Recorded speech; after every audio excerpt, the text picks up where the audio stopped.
ये सबसे जरूरी है। अच्छा लगता है मन को, कार्यक्रम में जाने से इतने वर्ष से काम नहीं चलने वाला है, अब वो समय नहीं है। ठीक है, तो आदरणीय हमारे पिछोड़े जी, हमारे सभी कार्यकर्ता भाइयों बहनों, शक्तिपीठ अपने 10 विकास खंड से आई हुई प्रतिनिधियों ने बहुत अच्छे उद्बोधन अपने यहाँ पर किए। बहुत लोगों का चिंतन अच्छा है, परंतु मैं जब इसे बैठा एक ही बात सोच रहा था कि मुझे जो विषय आज बोलने के लिए दिया गया, ये विषय भी खजांची जी नहीं बनाया, सबके विषय। अब मेरे लिए ऐसा विषय, ऐसी बात रखी विषय की कि अब मैं समझ ही नहीं पा रहा हूँ उस बात को। धारण शक्ति की जीवंत प्रतिमाएं हैं नारियां। धारण शक्ति की किसी के समझ में आ रही है बात, और अपन विचार करेंगे उसके ऊपर, है ना। धारण शक्ति की जीवंत प्रतिमाएं हैं नारियां, और महितारी कहा जाता है स्नेह, करुणा और सहिष्णुता की देवी मां को।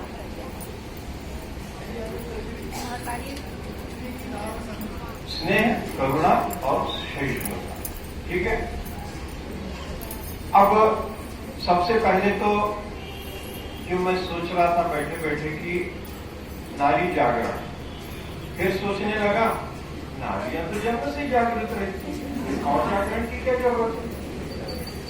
फिर चिंतन करने लगा, फिर गुरुजी की बातें याद आने लग गई कि नहीं, सचमुच में गुरुजी कहते हैं कि नारी को महान कहने से काम नहीं चलेगा।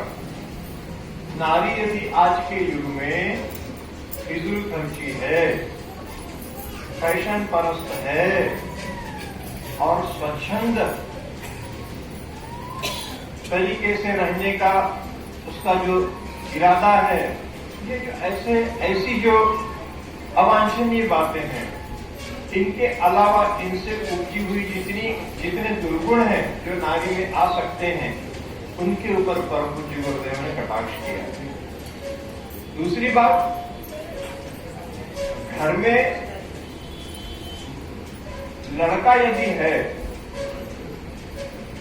तो बहुत सारे काम तो हो जाते हैं, पर फिर भी बहुत सारे काम नहीं हो पाते।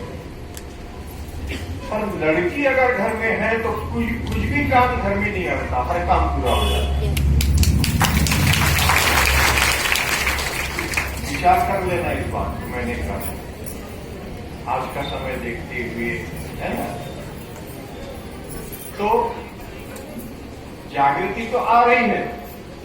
अब सवाल है कि धारण शक्ति की जीवंत प्रतिमाएं हैं। धारण शक्ति का मतलब वही है, जब डॉक्टर शुक्ला मैडम ने कहा, गर्भाधान संस्कार के बारे में बताया कि नारी को पुनर्जागृत होना बहुत जरूरी है। मध्यकाल में बहुत धर्म के ऊपर अत्याचार हुए, परंतु उसके बावजूद भी भारतीय इतिहास में भारत की धरा के ऊपर जो भी नाम लिया जाता है उसमें मां का नाम, मातृशक्ति का नाम पहले है। चाहे वो देवकी नंदन हो, चाहे कौशल्या नंदन हो, चाहे जीजा के शिवा हो, पार्वती के गणेश हो, अंजनी के हनुमान हो, लक्ष्मी के चाहे विष्णु भगवान हो, सीता के रामचंद्र जी हो, राधा के कृष्ण हो, भवानी के शंकर हो, सब में नारी ऐसी कहते हैं, नारियों का ही। और चाहे सुनीति कद्रू हो, चाहे आचार्य शंकर की माता हो। आचार्य शंकर को शंकराचार्य, आद्य शंकराचार्य जो है वो इतने प्रखर इसलिए बने क्योंकि वो जब गर्भ में थे तब माता ने विशेष अनुष्ठान, विशेष साधना और विशेष आचरण करके ऐसे महान बालक को पैदा किया। तो मतलब यही है कि जैसी परिस्थितियां आप प्राप्त करना चाहते हैं जीवन में, जो कुछ भी हासिल करना चाहते हैं, केवल माता ही नहीं, भाई हो, चाहे बच्चे हो, चाहे लड़कियां हो,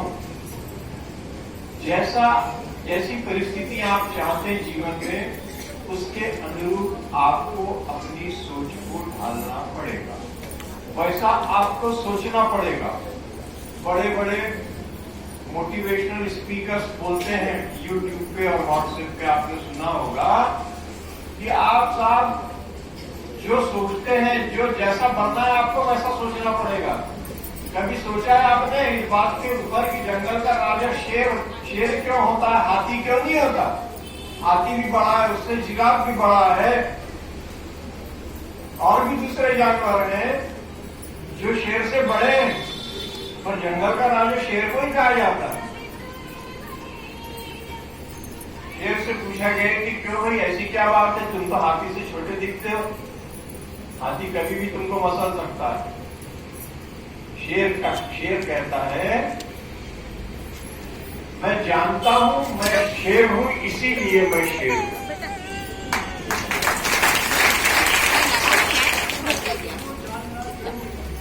मुझे मालूम है कि हाथी मुझसे डरता है, हाथी से मैं श्रेष्ठ हूं, हाथी को मैं डरा सकता हूं, हाथी को घायल कर सकता हूं। हाथी मेरे से बड़ा नहीं है, ताकतवर नहीं है, ताकतवर मैं ही हूं, इसीलिए मैं ही राजा हूं, इसीलिए मैं ही शेर हूं, मैं ही जंगल का राजा हूं। मतलब क्या निकला आप इसमें से? आपने सोचा क्या? जीवन के किसी भी अंग का कोई भी विषय हो, कोई भी बात हो, कहीं भी आपके अंदर मादा कैसा है, आप सोचते कैसा है, क्या सोचते हैं, ये सबसे गहरी और अहम और महत्वपूर्ण बात है। गुरु जी का जीवन आप उठा के देख लीजिए, यही बात है। मदालसा ही है क्या माइंड, जिसने तीन पुत्र थे उसके, मदालसा, उसने अपने पहला बच्चा पैदा को उसको उसने साधु बनाया, सन्यासी बनाया। उसके पति ने कहा अरे रानी तू सन्यासी बनाएगी मेरे बेटे को तो मेरा राजपाट कौन चलाएगा? उसने कहा चिंता मत करें, दूसरा बेटा राजा बनाऊंगी। दूसरे बेटे को उसने अपने गर्भ से ही ऐसा प्रशिक्षण दिया कि वो बिल्कुल राजकुमार ही बन गया। तीसरे को शौर्य में पारंगत कराया। जैसा सोच लिया वैसा उसने अपने आंचल से ऐसे प्रतिभावान बच्चे को जन्म दिया। तो ये जो गुण है असीमित गुण है जो नारी शक्ति के पास है। माँ इसीलिए कहा जाता है, महितारी इसीलिए कहा जाता है। महितारी का मतलब होता है, मही को पृथ्वी भी कहा जाता है, मैं ने बताया, मही यानी पृथ्वी भी कहा जाता है। मराठी में मातारी यानी बुजुर्ग महिला भी कहा जाता है। माताजी को आप सब लोग जानते, कोई भी बोलेगा माताजी तो आदमी समझ जाएगा तो कोई बुजुर्ग महिला का नाम लिया जा रहा है और इसीलिए माताजी कहा जा रहा है। पर मैंने उत्सुकतावश गूगल पे सर्च किया कि चलो देखे तो महिताजी का कोई विशेष अर्थ कहीं मिलता है क्या। तो 2-3 वेबसाइट पे तो यही अर्थ मिले, बुजुर्ग महिला, गाँव की महिला, वरिष्ठ महिला, समझदार महिला, विचारों से परिपक्व महिला, ऐसा ही मिला। और एक वेबसाइट ऐसी मिली जिसपे उन्होंने लिखा था कि महितारी का गूगल में कोई भी या अंग्रेजी में कोई भी पर्यायवाची अर्थ या कोई भी समझाइश नहीं है। मतलब ये है कि हम जिस भाव को लेकर के सोचते हैं, जितनी गहराई से हर नामों का विश्लेषण अलग अलग है, एक ही नाम के कई विश्लेषण है, परंतु उसका उल्लेख दूसरे धर्मों में या दूसरे ज्ञान में, दूसरे शास्त्रों में परिपूर्ण नहीं हो सकता। इसीलिए हम भारतीय संस्कृति के ध्वजवाहक हैं। ये हमारे लिए सबसे बड़ी गौरव की बात है। और गायत्री परिवार विचार क्रांति अभियान उस अभियान को चला रहा है, उस ध्वजा का संवाहक है। ये और भी गर्व की बात है। हम सब गायत्री परिवार से जुड़े हैं, ये उससे भी बड़ी गर्व की बात है। और हमारा जीवन उस कार्य के लिए लग रहा है, हमारा परिवार बढ़ रहा है, हमारी आने वाली पीढ़ियां लगी रहेगी, ये सबसे बड़ी गर्व की बात है। तो इसके साथ में स्नेह, करुणा और सहिष्णुता। स्नेह जितना माता में उतना किसी में नहीं। प्यार जो है वो स्नेह कहलाता है। करुणा शब्द जैसी हम सुनते हैं तो करुणा के उन्नायक जो है गौतम बुद्ध की याद आती है। करुणा अपने शब्द का जो अर्थ है वो आपको करुणा शब्द का आपने निकालना हो तो गौतम बुद्ध के जीवन को याद करिए। गौतम बुद्ध ने जब पहला शव देखा, पहली मृत्यु देखी, तो उनके अंदर करुणा का भाव उत्पन्न हुआ और उसी से उनको परिवार को छोड़ने की प्रेरणा मिली और ज्ञान प्राप्त। करुणा का मतलब ये है कि हमारे मन में दया होनी चाहिए, हमारा मन कोमल होना चाहिए। ये भाव मातृत्व के भाव है। और सहिष्णुता का मायने है कि सहन करना। सहिष्णुता की देवी है मातृशक्ति। इसीलिए मातृशक्ति की ये जो 3 गुण है, ये जीवन में सबसे आने वाली संतान को बहुत सर्वांगीण विकास के लिए बहुत काम के हैं। परम पूज्य माता जी ने परम पूज्य गुरुदेव के हिमालय जाने के बाद में देव कन्याओं का प्रशिक्षण किया और 15 से 18 वर्ष की कन्याओं को उन्होंने पूरे भारत में देव कन्याओं के रूप में, प्रतिनिधि के रूप में किया। जब इन कन्याओं ने अपने उद्बोधन लोगों के बीच अपनी बात जब कही तो लोग स्तब्ध रह गए।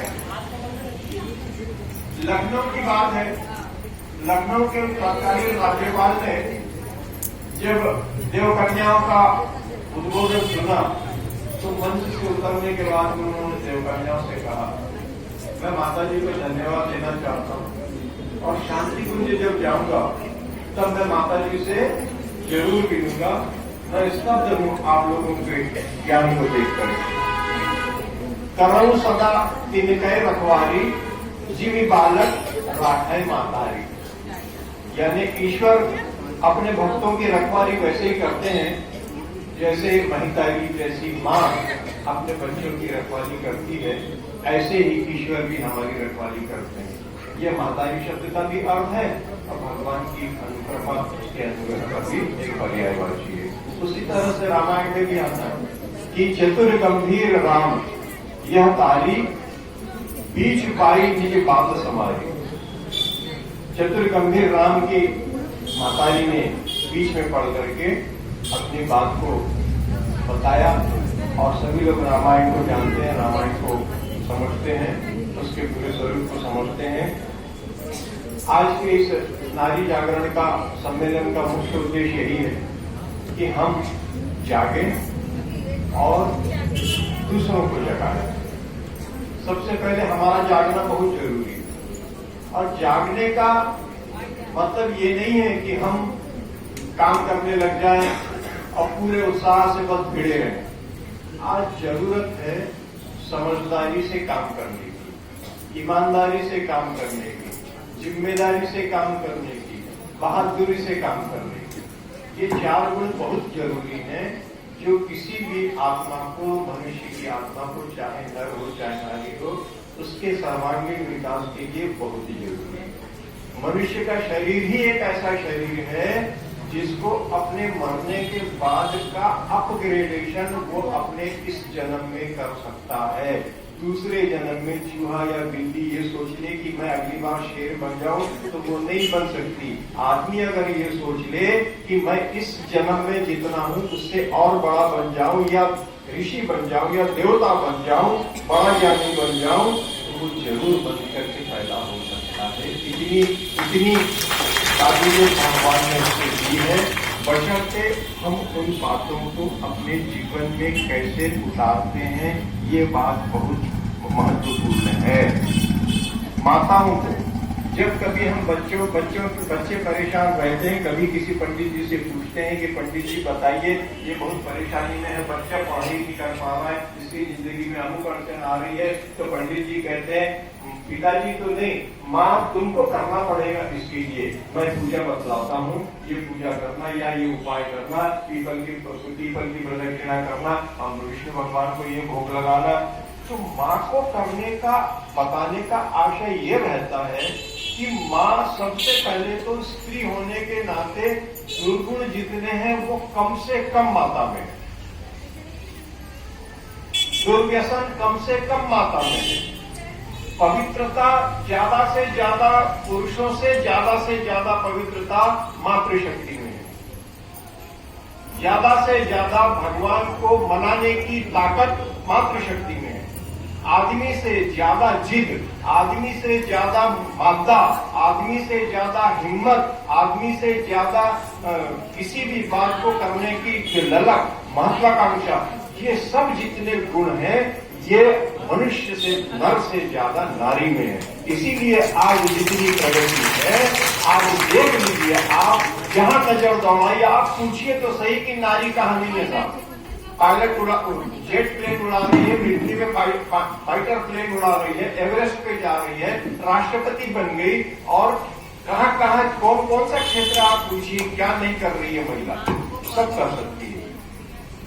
पर इसके साथ साथ जरूरी एक ही बात है कि हम अपने आने वाली पीढ़ी को नारी होने के नाते, माता होने के नाते, बहन होने के नाते, चाची होने के नाते, बुआ होने के नाते, मामी होने के नाते, दादी होने के नाते, नानी होने के नाते क्या दे पा रहे हैं और क्या देते हैं, इस बात पर कुछ करने की जरूरत नहीं है आपको। तो बस ये देख रहे हैं दादी, उसको क्या सिखाना पड़ रहा है, बस आ गया वो यहां, बस सीखते जा रहा हूं, उसको कुछ सिखाने की जरूरत ही नहीं है। अनुकरण, बच्चे यदि कुछ करते हैं सबसे पहली बात तो वो है अनुकरण। आप क्या कर रहे हैं बस बच्चा वही करे। आप तो, और माता का सबसे बड़ा सौभाग्य ये है कि बच्चे माता के सानिध्य में ज्यादा रहते हैं। माँ जो करती है बच्चों के ऊपर उसका प्रभाव पड़ते जाता है। जो कुछ अच्छी बातें हैं, जो कुछ धर्म संस्कार की बातें हैं, माताओं का ही प्रभाव है, दादी का ही प्रभाव है, नानी का ही प्रभाव है, बुआ का ही प्रभाव है, चाची का ही प्रभाव है। जो उसने देखा उसके जीवन में उतरा है, और जितना अच्छा वो है वो इसी बातों की वजह से। ये परंपरा और वृद्धिगत हो, हम इस परंपरा को और आगे बढ़ाएं। परम पूज्य गुरुदेव के विचारों को उसके साथ जोड़ कर, परम पूज्य गुरुदेव की साधना को उसके साथ जोड़ करके, सद्विचारों को उसके साथ जोड़ करके, विधिवत व्यवस्था से हम यदि बच्चों का विकास करें तो मदालसा के जैसे हम भी सन्यासी, ऋषि, राजा, शेर, सेनापति सब कुछ पैदा कर सकते हैं। परंतु सबसे बड़ी सौभाग्य की बात भी है और दुर्भाग्य भी है। सौभाग्य इस बात का है ये कुछ संभव हो सकता है तो ये केवल जननी की कोख से ही हो सकता है। जननी की कोख में वो ताकत है जो आदमी के पास नहीं है। कोख में 9 महीने का जो समय है वो जननी के लिए सबसे गोल्डन टाइम है। बस उस समय में वो उसके लिए जो प्रयास कर रहे तो उसका जीवन सार्थक हो जाएगा, उसका मां बनना सार्थक हो जाएगा, उसका मनुष्य जीवन बनना सार्थक हो जाएगा। बहुत सारी शुभकामनाएं आप सबको इस प्रशिक्षण शिविर में, जिला स्तरीय महिला सम्मेलन में। आप यहां से जाएं, अपने क्षेत्र में आप अपने जैसे एक को बनाएं, अपने जैसा एक बनाएं। एक उसको बताएं कि आप अपने जैसा एक बनाएं। बस 1 से 2, 2 से 4 ऐसे बनते चले जाएं तो प्रज्ञा मंडल बन जाएगा। जहां भी कार्यक्रम होते हैं, हवन कराने का, पुण्य लगाने का कोई औचित्य नहीं है। यदि आपका प्रज्ञा मंडल नहीं बना तो आपका समय व्यर्थ चला गया, आपका पीले कपड़े पहनना व्यर्थ चला गया। यदि आपके पीले कपड़े पहनने के बाद आपका समय दूसरों के लिए, समाज के लिए, गुरु जी के काम के लिए यदि देने के लिए आप घर से निकले हैं और आपके हाथ कुछ नहीं आया तो वो समय भी व्यर्थ गया, आपकी मेहनत व्यर्थ गई, आपका प्रवचन व्यर्थ गया। ये बहुत जरूरी है। आप खाली हाथ कहीं से मत लौटिए, खाली हाथ कहीं से मत लौटिए। जहां भी जाए वहां से कुछ लेकर के आए, आकर के बताएं। प्रगति रिपोर्ट जो मांगती है हमारी प्रकोष्ठ बहनें और जो प्रभारी भाई बहन मांगते हैं, उसका मतलब वही है कि आप जहां भी जाएं आप खाली हाथ लौट के ना आए, कुछ न कुछ लेकर के आए गुरु जी के लिए, गुरु जी के चौबारे पे उसको चढ़ाएं। गुरु धन दौलत सब बड़ी चीज नहीं है, आप गुरु जी जो चाह रहे हैं उसको आप कितना दे रहे हैं, ये सबसे महत्वपूर्ण बात है। और इस बात के लिए हमको तरीके से सोचते आना, ये बड़ी बात है। सोचते आना चाहिए। अगर सोचते भी हमको नहीं आ रहा है तो समझ लेना हमारे अंदर कहीं कमी है। चलिए घबराइए मत, आपको साधना को महत्व दीजिए। गायत्री मंत्र की साधना गुरु जी को, गायत्री माता भी याद नहीं आती आपको ठीक से, तो आप तो बस गुरु जी का ध्यान कर लीजिए और मंत्र पढ़ करके गुरु जी को दे दीजिएगा। गुरु जी ये हमारे 108 मंत्र है, एक माला, ये आप ले लीजिए, आपको जहां लगाना है वहां लगा दीजिए, हमको नहीं मालूम कहाँ लगाई जाती है, गायत्री माता के पास लगती है कि और कहीं लगती है, कहाँ लगती है लगा दीजिए। गुरु जी ने इतना तक कह के रखा, बेटा कुछ नहीं ध्यान आता तेरे को तो तू तो मेरा ध्यान कर और मेरे नाम से जप करके तू वो जप मेरे को दे दे, बाकी सब मैं देख लूंगा। इतने अच्छे प्रॉपर्टी ब्रोकर जैसे, शेयर होल्डर, शेयर ब्रोकर जैसे काम गुरु जी का है, सुपर काम है। ऐसा काम यदि आपको जीवन में कोई मिला है तो आप उसका लाभ जरूर उठाइए, अपने जीवन को धन्य करिए और अपने आने वाली पीढ़ी को धन्य करिए। मेरे ख्याल से समय के हिसाब से मेरी बात बहुत हो गई, मैं अपनी बात को यहीं समाप्त करता हूं और इस सम्मेलन के बाद में आप सब लोग भोजन करके जाएंगे। किसी बात की परेशानी आज के सम्मेलन में, किसी बात की तकलीफ आपको हुई हो तो उसके लिए हम क्षमा मांगते हैं और मेरी बात को